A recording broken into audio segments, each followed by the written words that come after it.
Teman-teman, ketemu lagi di dalam seri Mental Positif di saat-saat ketika wabah corona sekarang ini terjadi. Nah, pada kesempatan ini, yuk kita akan membahas soal bagaimana situasi kondisi kita menghadapi kondisi jenuh atau bosan. Teman-teman mengalami nggak perasaan bosan, jenuh, nggak tahu apa yang harus dilakukan? Mungkin karena situasi seperti sekarang ini membuat banyak aktivitas, terutama aktivitas di kantor, buat rekan-rekan yang biasa bertemu dengan klien jadi tidak bisa bertemu dengan klien, komunitas atau situasi rapat meeting jadi tidak bisa diadakan gara-gara situasi kondisi seperti ini karena kita mesti jaga social distance. Nah, apa yang mesti kita lakukan? Bagaimana caranya kita bisa mengatasi rasa jenuh, rasa bosan? Karena kalau dibiarkan terus-menerus bisa selama berminggu-minggu bahkan berbulan-bulan kita tidak pernah tahu sampai kita bisa full aktif kembali. Gimana caranya? Jangan sampai kita jadi nggak produktif sama sekali gara-gara situasi seperti ini. Dan tenggelam di dalam kejenuhan atau kebosanan. Nah karena itu pada kesempatan ini bicara tentang kejenuhan dan kebosanan, pertama-tama yang saya mesti ingatkan buat teman-teman adalah ubah mindset dulu. Karena begini, saya pernah membaca satu surat semacam kata-kata yang ditulis oleh para dokter yang sekarang ini berjuang di rumah sakit atau sedang membantu para penderita virus corona. Tahu nggak? Ada satu kalimat menarik yang dikatakan yang betul-betul buat saya tuh nyentuh banget. Kalimatnya bilangnya begini, kebosanan kamu di rumah, kejenuhan kamu di rumah adalah sebuah kemewahan yang sekarang ini kami damba-dambakan untuk bisa pulang ke rumah berkumpul dengan keluarga kami. Karena sudah berhari-hari berminggu-minggu kami harus berada di rumah sakit membantu para penderita dan pasien. Tuh teman-teman, artinya gini loh, mungkin kita menganggap di rumah nggak bisa ngapa-ngapain, harus berada di situasi di rumah saja, nggak bisa melakukan aktivitas seperti biasanya. Buat kita itu sesuatu yang menjenuhkan. Tapi bayangkanlah dari sudut pandang perspektif orang lain, misalnya para dokter, para perawat yang sekarang harus berjuang di rumah sakit. Betapa apa yang kita miliki sekarang ini adalah sebuah privilege, kemewahan buat mereka. So teman-teman, pertama-tama ini membuat kita untuk merasa jangan cepat mengeluh atau merasa berkeluh kesah dengan situasi rasa jenuh atau rasa bosan kita. Tapi yang paling penting pada kesempatan ini adalah rekan-rekan, saya ingin sharingkan juga kepada rekan-rekan tips bagaimana caranya kita bisa mengatasi kejenuhan dan kebosanan ini. Supaya jangan sampai setelah berminggu-minggu atau berbulan-bulan kita tidak pernah tahu ini akan sampai kapan situasinya, lantas kemudian kita tidak produktif sama sekali, kita tidak menghasilkan apapun sama sekali. Karena sayang banget sebenarnya kalau kita perhatikan dengan waktu-waktu yang sekarang ini kita miliki ini sebenarnya itu kita bisa gunakan waktu yang ada ini untuk hal yang sangat produktif. Tahu nggak rekan-rekan, saya jadi teringat dengan orang-orang yang produktif seperti kayak Thomas Alva Edison. Nah ini contoh, satu ilustrasi yang bagus. Mereka-mereka yang sukses, mereka yang berhasil. Sampai tahu nggak, Thomas Alva Edison di depan ruang kerjanya itu ada satu tulisan besar yang dia tulis begini. Buat kamu yang tidak tahu apa yang harus dilakukan, kamu mesti masuk ke dalam dan membantu saya melakukan pekerjaan saya. Buat kamu yang tidak tahu apa yang harus dilakukan, kamu mesti masuk ke dalam ruang kerja saya dan membantu saya melakukan pekerjaan saya. Artinya apa? Orang-orang yang sukses berhasil, mereka selalu memiliki kesibukan, mereka selalu tahu apa yang harus dikerjakan. Jadi bukannya bosan, bukannya jenuh. Tapi kalau kita katakan, jenuh dan bosan adalah sesuatu yang wajar sih dalam situasi seperti ini. Cuma jangan membuat diri kita semakin tenggelam di dalam rasa jenuh atau kebosanan ini. Itu sebabnya, yuk mari kita belajar anti bosan. Kata kunci saya pada kesempatan sharing ini adalah kata bosan. B, O, S, A, dan N. Nah apa itu bosan? Dimulai dengan pertama-tama B. Apa itu B? Rekan-rekan supaya mengatasi bosan dan kejenuhan adalah bikin jadwal harian dan mingguan. Contoh yang sederhana, teman-teman sungguh saya terinspirasi dengan beberapa sekolah yang bahkan sekarang ini diberikan kepada siswa-siswanya. Misalnya contoh gini, ini adalah contoh hal yang sederhana yang sebenarnya bisa kita lakukan. Ini adalah sebuah jadwal mingguan yang diberikan kepada murid-murid sekolah, dalam hal ini adalah anak saya. Dan di sekolahnya keren loh teman-teman. Kenapa? Karena anak-anak diminta untuk menuliskan setiap minggunya apa yang akan mereka lakukan setiap harinya. Jadi ini adalah jadwal mingguan Dan setiap hari mereka membuat perencanaan. Pertanyaan saya adalah, teman-teman, Anda punya semacam rencana jadwal harian atau mingguan nggak? Itu sebabnya kalau saya boleh sharingkan, selain di gadget saya sekarang ini kan ada banyak agenda atau semacam eh, diary yang sebenarnya teman-teman bisa bikin perencanaan ya.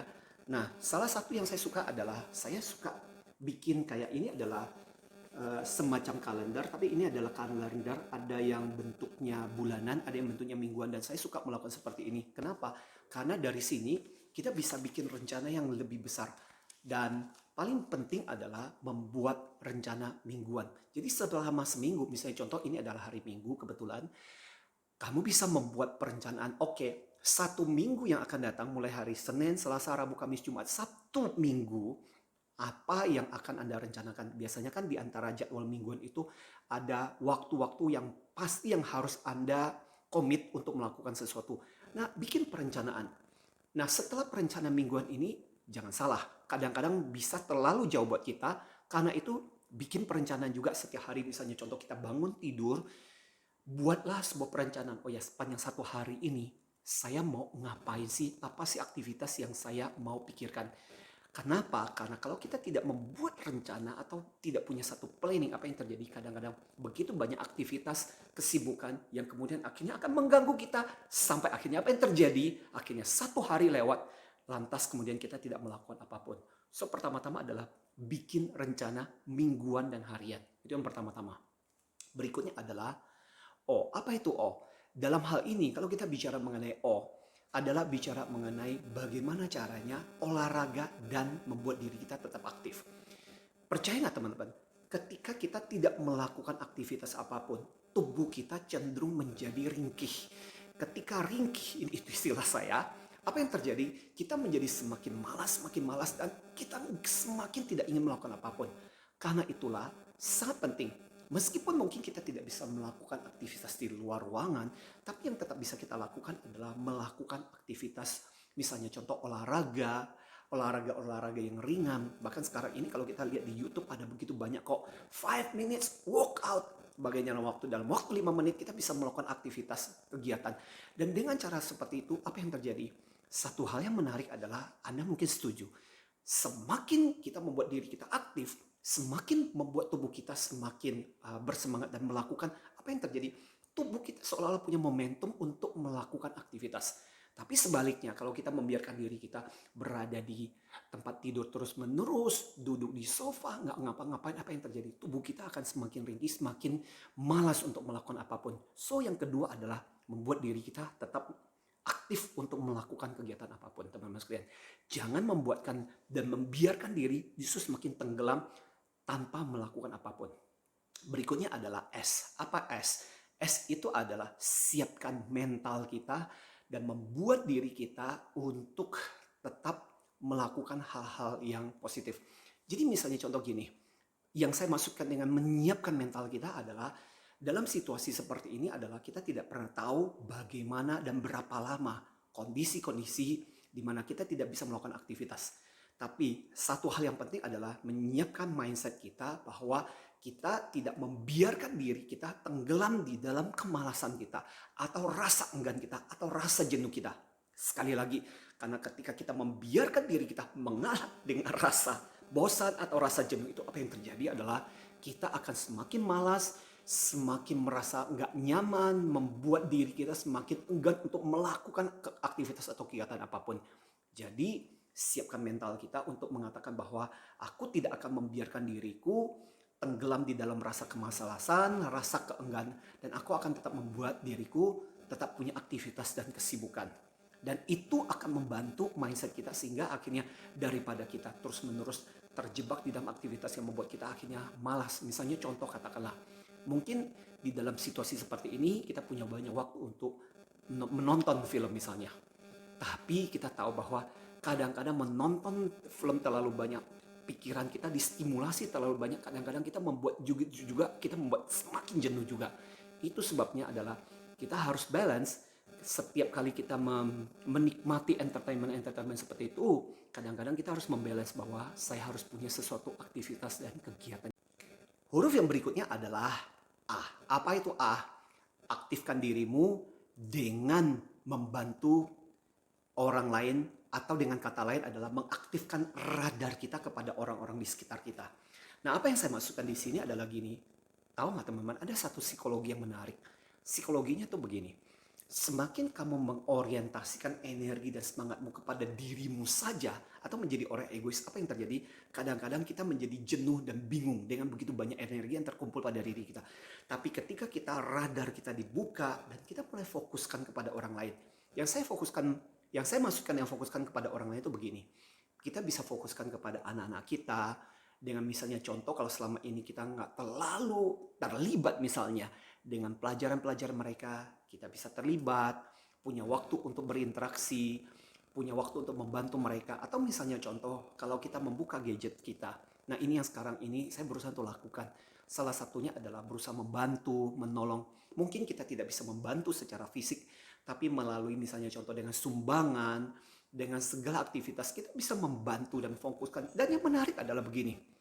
Semakin banyak energi itu kita arahkan kepada orang-orang di sekitar kita, di lingkungan yang ada di luar kita, apa yang terjadi adalah justru membuat kita, kejenuhan kita semakin hilang, rasa bosan kita semakin hilang. Kenapa?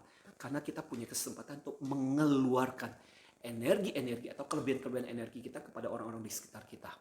Tapi yang menarik adalah semakin kita fokusnya cuma pada diri kita atau semakin egois hanya melulu tentang diri kita, dan itu yang seringkali membuat energi yang terkumpul membuat kita menjadi bosan, jenuh, dengan bingung karena kita tidak tahu harus mengarahkan energi ini kemana.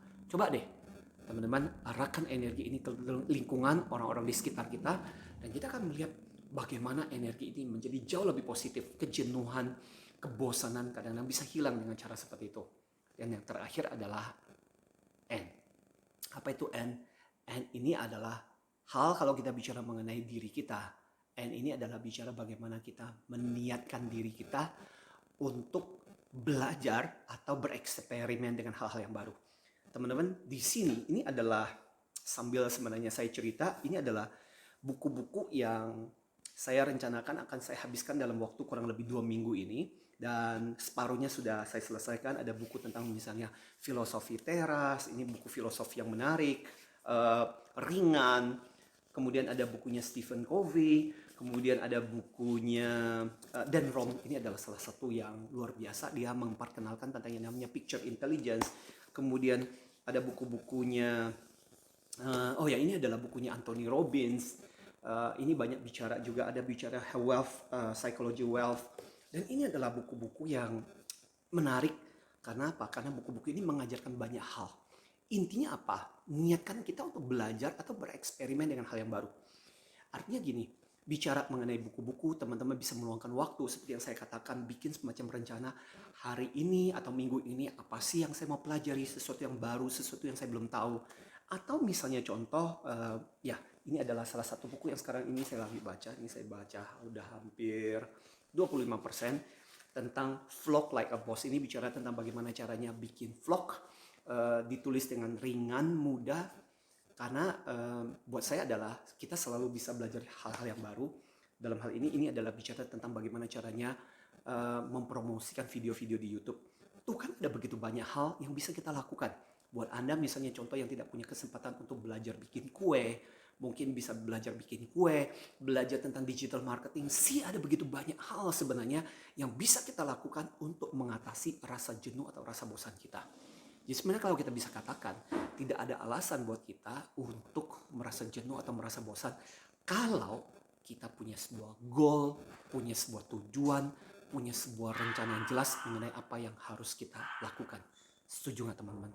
Karena itu pada kesempatan ini, mudah-mudahan tips bosan ini, BOS dan AN ini bisa membantu teman-teman supaya apa? Supaya waktu yang kita miliki, sayang banget, kita bisa pergunakan sebaik-baiknya. Teman-teman, satu hal yang menarik adalah saya masih ingat ada beberapa teman-teman yang seringkali bilang begini, pada waktu ketika bekerja tiap hari mikirin kapan punya waktu untuk liburan, kapan punya waktu untuk jalan-jalan, kapan punya waktu untuk melakukan kegiatan-kegiatan yang bisa enjoy dengan diri sendiri. Taunya pada saat ketika ada begitu banyak waktu, kesempatan, malah bingung. Mikirin, aduh kenapa ya nggak ada aktivitas. Tuh kan membingungkan banget. Tapi semoga sharing ini teman-teman menguatkan kita supaya kita bisa mengoptimalkan waktu kita sebaik-baiknya. Dari saya Antonio Dio Martin. Selamat